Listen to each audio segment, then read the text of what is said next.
야구 경기나 축구 경기나 무슨 기타 다른 경기라도 일본 사람들하고 경기를 하면 괜히 흥분되고 긴장되고 그러죠. 그중에서 일본을 이긴 경기는 방송국에서도 우리 국민의 그런 마음을 아는지 더러 재방송을 해줍니다. 결과를 알면서도 일본 사람들을 무찌르는 그 경기를 저도 보고 또 보고 월드 베이스볼 클래식에서 일본을 이긴 그 마지막 게임은 죽여줍니다. 전신이 짜릿해집니다. 성도의 최후도 마찬가지로 영원한 숙적인 마귀 사단과 영적 승리를 이루는 일이죠. 이미 죽음을 이긴 경기 같은 것이니까 누구든지 이 경기를 인생의 사단과의 한판 승부를 돌아보면서 부활의 기쁨이 교회 안에 우리 심령 안에 충만하시기를 주님 이름으로 축원합니다. 여러분 옆에 계신 분들과 예수님의 부활을 함께 축하합시다. 예수님의 부활을 축하합니다. 예수님의 부활을 축하합니다. 축하합니다. 인류 역사가 시작된 이래 죽음의 행렬을 멈출 수 있는 사람은 없습니다. 잘 아는 진시황이나 기타 여러 영웅 호걸들도 그 죽음을 막아설 수 없었고요. 건강한 사람도 건강을 다루는 사람도 죽음의 행렬을 멈출 수는 없습니다. 구약 성경을 읽어보면은 창세기 역사에서도 결국 인간의 역사라는 것은 죽음이구나라는 것을 기록하고 있죠. 창세기 5장 4절 시작. 아담은 셋을 낳은 후 800년을 지내며 자녀들을 낳았으며 그는 930세를 살고 죽었더라. 셋은 105세에 에노스를 낳고 에노스를 낳은 후 807년을 지내며 자녀들을 낳았으며 그는 912세를 살고 죽었더라. 계속해서 죽었더라는 말씀이 반복됩니다. 근데 그 긴 인류의 긴 죽음의 역사, 그 행렬을 멈추신 분이 계십니다. 오늘 본문 우리가 함께 읽었습니다마는 예수님이십니다. 나인성에 홀로 살던 여인의 젊은 아들이 죽어 장례 행렬을 이루었는데요. 우리 자녀들의 영적 생명이 이와 같지 않은지를 좀 돌아볼 비상한 관심을 계기로 삼아 보시기 바랍니다. 예수님이 땅에 오셔서 다른 사람들이 하시는 모든 일을 다 하셨습니다. 근데 예수님은 이 땅에서 장례식 치른 적은 없으세요. 죽은 사람 앞에 서시면 그 죽음을 멈추고 죽음을 살려내셨기 때문에 장례식을 치르신 적은 없습니다. 세상에 많은 종교들이 있고 대부분의 종교들이 가르침이 중첩됩니다. 유사한 부분이 많죠. 그러나 다른 종교들이 절대로 모방할 수 없는 게 바로 예수님이 생명을 살려내신 일, 예수님 당신이 스스로 죽음에서 부활하신 사건이겠습니다. 창세기 5장으로 다시 돌아가 보시면 인류의 역사는 죽음의 역사입니다. 아담으로부터 시작된 그 죽음의 역사가 마지막 구절 창세기 5장 30절 31절도 읽어보면요. 시작. 라멕은 노아를 낳은 후 595년을 지내며 자녀들을 낳았으며 그는 777세를 살고 어쨌더라? 죽었더라. 결국 죽음이 역사라는 거죠. 욥기서를 읽어볼까요? 시작. 내가 장수하다가 무덤에 이르리니 마치 곡식단을 제때에 들어올림 같으니라. 곡식이 익으면 추수하여서 잘라서 창고에 들이듯이 우리 인생의 마지막 죽음은 하나님의 추수로 별로 달갑지 않은 손님이지만은 이 죽음이라고 하는 것은 누구도 거절할 수 없고 어떤 보상을 지불해도 이 죽음을 피해갈 수 없다는 숙명을 가르쳐주고 있습니다. 게다가 이 죽음이라는 정체가 아주 무자비해요. 개인적인 사정을 따로 봐주질 않아요. 하고 많은 사람 중에 하필이면은 홀로 사는 여인에 그것도 외아들이겠습니까? 죽음이 얼마나 무자비합니까? 좀 적당히 나이 먹고 그 사람은 이제 인류사에서 없어도 될 만한 뭐 그런 분들을 좀 데려가면은 죽음을 우리가 얼마나 정당하게 여기겠습니까? 많은 젊은 그것도 과부 그것도 외아들을 무자비하게 데려가는 것이 죽음의 정체에 옳습니다. 그 무자비한 죽음을 친구로 받아들이는 것이 예수 믿는 믿음의 중요한 동기가 될 것입니다. 여러분, 틈새를 이용해서 다시 한번 여러분들의 자녀의 안녕을 묻습니다. 여러분 자녀들 안녕하십니까?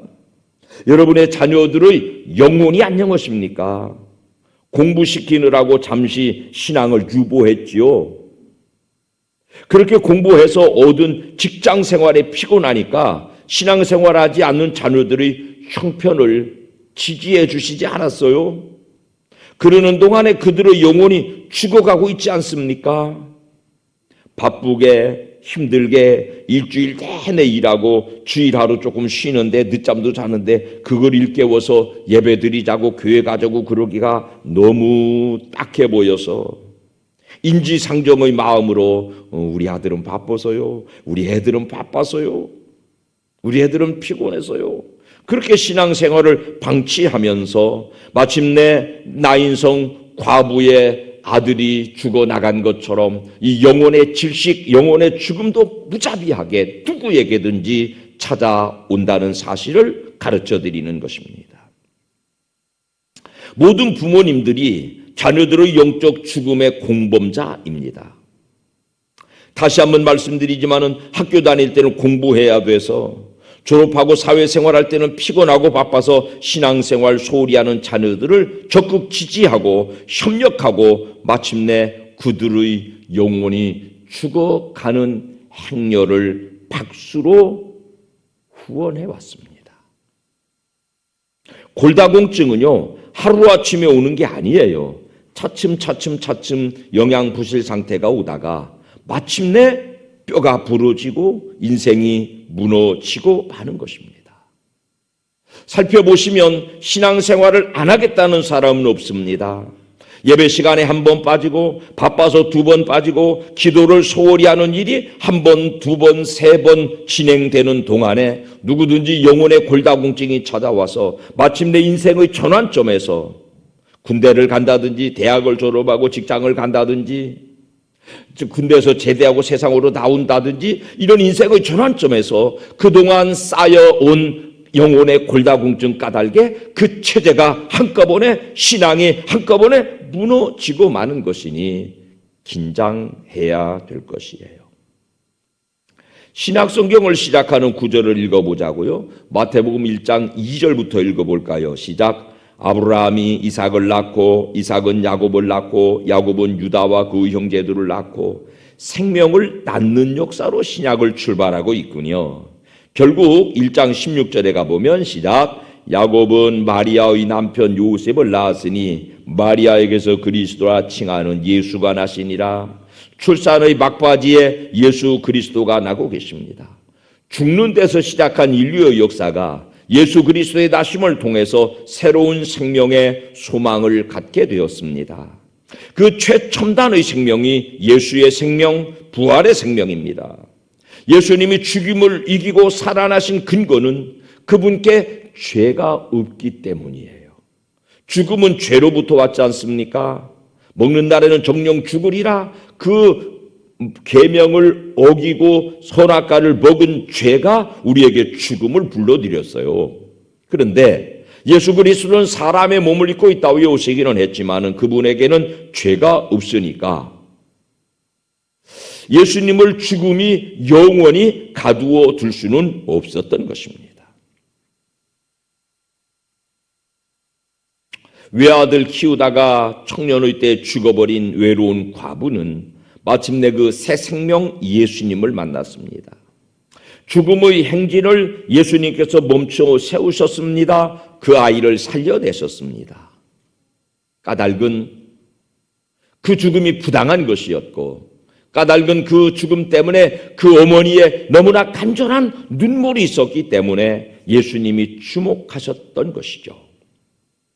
사랑하는 여러분, 지금도 부모님들의 눈물이라면 영혼이 골다공증에 걸렸거나 영혼이 주저앉아버린 자녀들의 영혼의 생명을 부활시킬 수 있는 동기가 될 것입니다.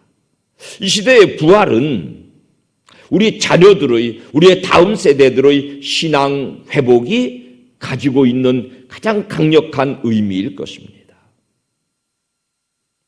요나라는 선지자를 부르셨어요. 이방 땅에 가서 복음 전하도록 명령하셨는데 요나는 거절하고 달아나는 죄를 짓습니다. 하나님은 그를 물고기 뱃속에 가두셨죠. 거기서 통렬한 회개가 이루어졌고 물고기는 그를 바닷가에 토해내서 사흘 만에 죽었다가 살아난 생명이 되었습니다. 마태복음은 예수님께서 이 말씀을 이렇게 인용하고 계세요. 시작. 악하고 음란한 세대가 표적을 구하나 선지자 요나의 표적밖에는 보일 표적이 없느니라. 그 사건을 부활의 표적으로 삼고 계시군요. 인류의 죄가 죽음 만들었습니다. 물고기가 요나 삼키듯 죽음이 예수님도 집어삼켰습니다. 근데 예수님은 죄가 없으시니까 죽음의 자양분인 죽음이 먹고 살아야 되는 양식인 죄가 없으니까 죽음이 예수님을 삼킬 수 없어서 무덤이 예수님을 다시 토해냈습니다.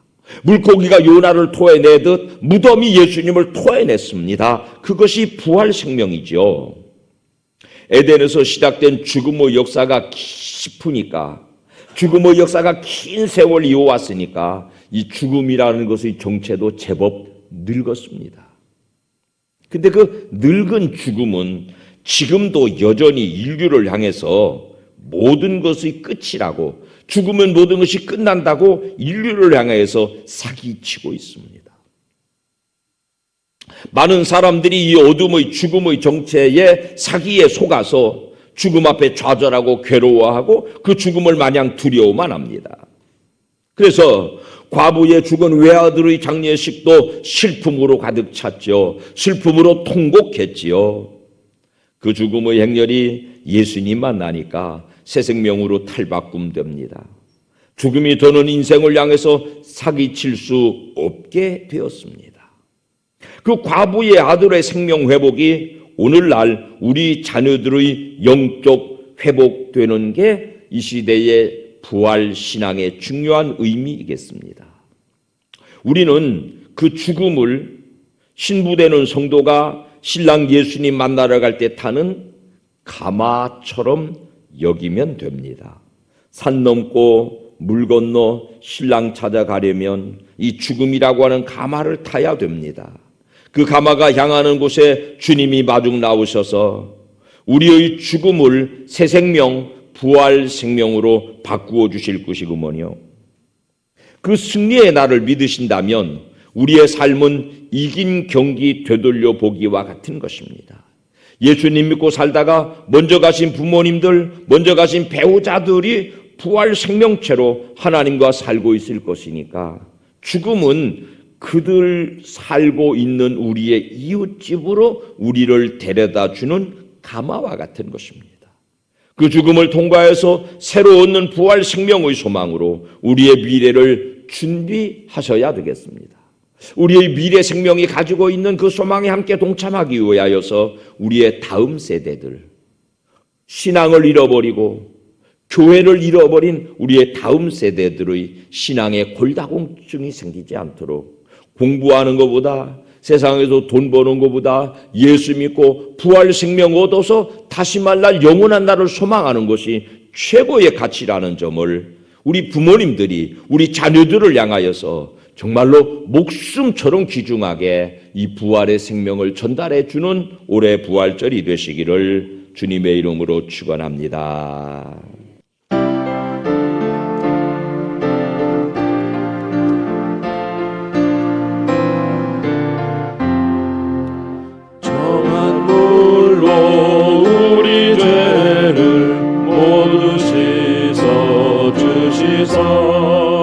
주의 자녀 삼으시고 은혜 내려 주소서. 빛난 옷을 입히시고 사랑으로 채우며 주의 성령 임하시니 기쁨 넘치옵니다.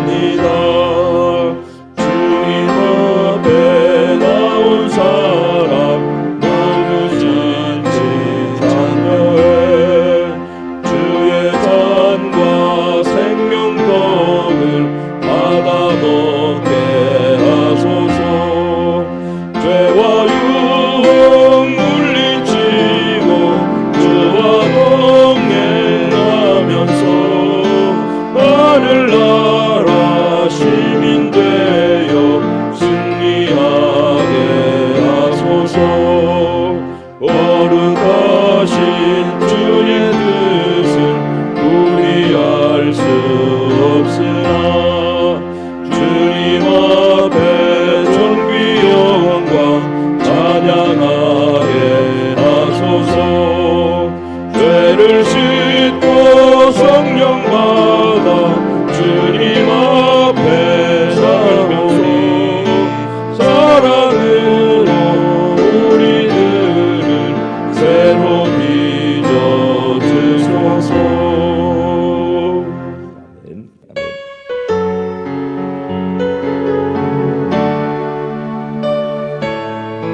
감사 고백 집안 가득 주 영광 홀로 있건 함께 있건 우리 집은 예배당 날마다 기쁨과 감사 기도로 맺는 열매 날마다 기쁨과 감사 기도로 맺는 열매